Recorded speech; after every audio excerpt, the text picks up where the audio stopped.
Hello everyone and welcome back, and today we have an exciting topic to discuss, which is event handling in React.js. So if you are new here, consider subscribing and turning on the notification bell so you don't miss any of the future content. So let's dive straight in. So first of all, we are going to discuss about the topics that we are going to look in this video. So the first thing that we are going to discuss is what are events. Then we are going to see how can we bind events and how to handle the events. After that, we are going to see event prevent default, and finally we are going to see an interview question based on this topic. So before starting the video, I just want to let you know that I'm creating a complete playlist on React.js, so make sure to check that. Also, if you want to access the code that I'm doing in this video, you can go to the GitHub repositories of mine, which is React tutorial. Once you go to this repository, you will see that there is a commits section. So once you will click on the commits section, you can see all the commits, and I have named the commits as such. That is, this is videos number 7 and the topic is event handling. So once you will click on this button, you will get all the code related to event handling, which I am doing in this video, and you can access that. You just have to navigate to the file which you have to look for. For example, you can go to the source folder and you can check the app.js so that you will get all the code which is in app.js. Similarly, if you want any other code, you can access like that. So now let's start. So before we dive into event handling, let's quickly understand what events are. Okay, so because it is very important for us to understand events. In React, events are similar to the events you encounter in regular HTML. They are actions triggered by users, like clicking a button, hovering over an element, or submitting a form. React wraps these native events and provides a unified interface for handling them, making it easy to build interactive user interfaces. So events is anything that we perform. Okay. Now let us see what does it meant by binding the events. So to handle events in React, we need to bind event handlers to components. We use the on prefix with the event name and then assign a handler function. Remember, when we write our event handlers, we should avoid invoking them directly, or else they may execute multiple times. So just in case if you are not completely clear about how binding works, we are just going to look in a minute the practical implementation of this. At that point of time, you will clearly understand how to bind events and how to handle events. So handling events, React provides a wide range of events that we can handle, such as on click, on change, on submit, on mouse enter, and many other events. Let's take a look at few examples for on click event so that you get a better understanding of how it works. So for now, I'm going to go to my VS Code and I'm going to show you how this works. So we have our app component. So in our app component, basically I have called a greeting component which I have created, and my greeting component is empty as of now. We are going to write the code from scratch, and we have our index.js in which we have not done any changes. So in our index.js, basically app component is getting rendered. So let's write the code in greeting.js. So first of all, I've already told you to install this extension. If you haven't done yet, make sure to do so. So first of all, I'm going to write the short of creating the React functional component. So RFCE, and once I hit enter, it will give me a functional component. So I'm having this functional component now. Now what I'm going to do is, instead of this default message, I'm going to remove this and I'm going to create a button. Okay. So once the button is created, now what I'm going to do is I'm going to right click inside this button. Let's save this and let's see how it is looking on the screen. So you can see that on the screen a button is mentioned. Right now we have not added any event or anything, just we have created one button. Now what we need to do is we need that once we click on this button, a function should be called, and that function should console log a message. Just simple concept is there. So what I'm going to do is, inside this button, I'm going to call an on click event.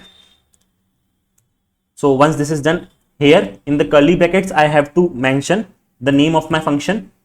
Handle click can be the name. This name can be anything as per your choice. So I have chosen to take this name. And now what we need to do is we need to define this function. So for that, what I'm going to do is I'm going to write the ES6 arrow function for this. So const handle click equals and fat arrow syntax, and there I'll have the content. so that once this function is called, I want that there should be a console log message which says button is clicked. As simple as that, button is clicked. I'll save this code. Now let me tell you once again what I have done. First of all, I have created a functional component. In that I have created a button. In the button I have called an on-click event handler, and in that a function handle click is being called. In the function handle click I have written a simple statement which says console log button is clicked. Once I save it and go to my web browser, I need to open the console. So I'll open the console first so that we can have a look. So I'll remove everything which is there. Now when I click it, you can see button is clicked. This message is being displayed.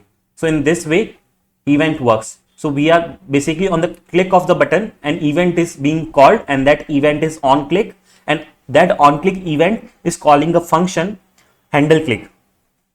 So that function, whatever is written in that function, that is being like processing.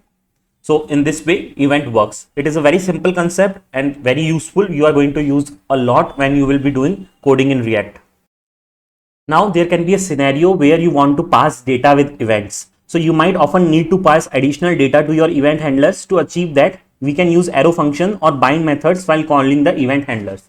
So for example, while calling this function handle click, you want to pass a simple message here itself which says hello there. Okay. So hello there, we have passed this message. Now we have passed this as a parameter. So here we can call it as an argument. So simply we will mention message, and here in the message we will say button is clicked with message, and after that we can write a comma and the message value. So it will basically display whatever the message that we have passed from here. So this is what we call as passing data with events. So basically our event is getting triggered, which is the on click event, and this event is calling this function handle click. While calling the function handle click, we are passing the parameter hello there, and in the function definition we are passing the argument message. Now one thing to note over here is whenever you are passing the function in this way with the parameters or any value, then make sure to call the function as a fat arrow syntax with our fat arrow function syntax. So once you will do that, then you can see when I click on it, our function is getting triggered. So many a times we tend to do this mistake that we simply call our function handle click and do not make use of this syntax, and what it does is it directly calls it without even letting us to click the button. Okay, so make sure that whenever you are passing data with the function, make sure to make use of this syntax, that is you define a function with a fat arrow syntax. I hope it is clear now. Now there is another concept of event prevent default. So sometimes we might want to prevent the default behavior of certain events such as form submissions or link clicks. In React, we use the prevent default method to stop the default action from happening. Imagine you have a button on the web page, and when someone clicks on it, you want to do something special with JavaScript code like showing a message in the console or changing the background color.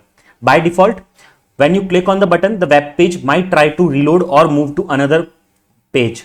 Here's where e.prevent default or event prevent default comes to the rescue. It tells the web page, hey, don't do your usual action when this event happens, I'll take care of it. So the page won't reload or navigate away, allowing you to handle the JavaScript yourself with the custom JavaScript code. So let's see in action how does this happen. So for this, I have written the greeting component, and in the greeting component I have created a form. So you can see in the return statement I have created a form, and in that I have created a button. The button simply says click me, and the type of the button is submit, so that whenever we click on the button, the form gets submit.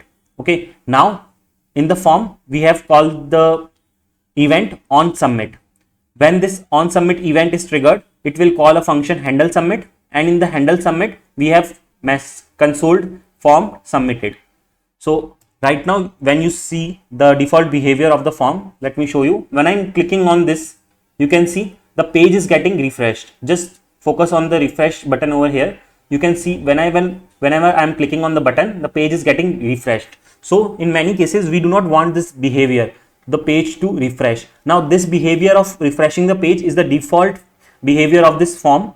Okay, so we don't want that. For that, what we can do is we can just simply call an event here e, and then we can mention e dot prevent default. So what it will do is it will just perform the task of the function and will not call any default behavior. So now you can see whenever I click on the button, the page is not getting refreshed. Initially it was getting refreshed. Now whenever I'm clicking it, you can see the message form submitted without this default behavior of the form, which is refreshing the page. So that default behavior is not happening now because we have added this e.prevent default, which means event prevent default. So I hope now you have got the understanding of how event handling works in React.js. Now let's go to our interview question and discuss that. Let's now discuss the interview question that you can get based on this topic, event handling. The question is, what is event handling in React? What is meant by event prevent default? So first of all, you can answer about the event handling. Like in React.js, event handling is used to respond to users' interactions such as clicking a button, submitting a form, or hovering over an element. React provides a simple and efficient way to handle events by attaching event handlers to elements through JSX. Now talking about event prevent default, sometimes we want to prevent the default behavior of certain events such as form submissions or link clicks. In React, we use the prevent default method to stop the default action from happening. So, and there you have it, event handling in React.js. Now, understanding how to handle events is a fundamental for building interactive and dynamic applications. Remember, React provides a straightforward and efficient way to work with events, making your development process smoother. If you found this video helpful, give it a thumbs up and share with your fellow developers. If you have any questions or want to see more such tutorials on specific topics, let me know in the comments below. Don't forget to subscribe to the Humble Coder for more exciting content on React.js and other web development topics. Thanks for watching and happy coding.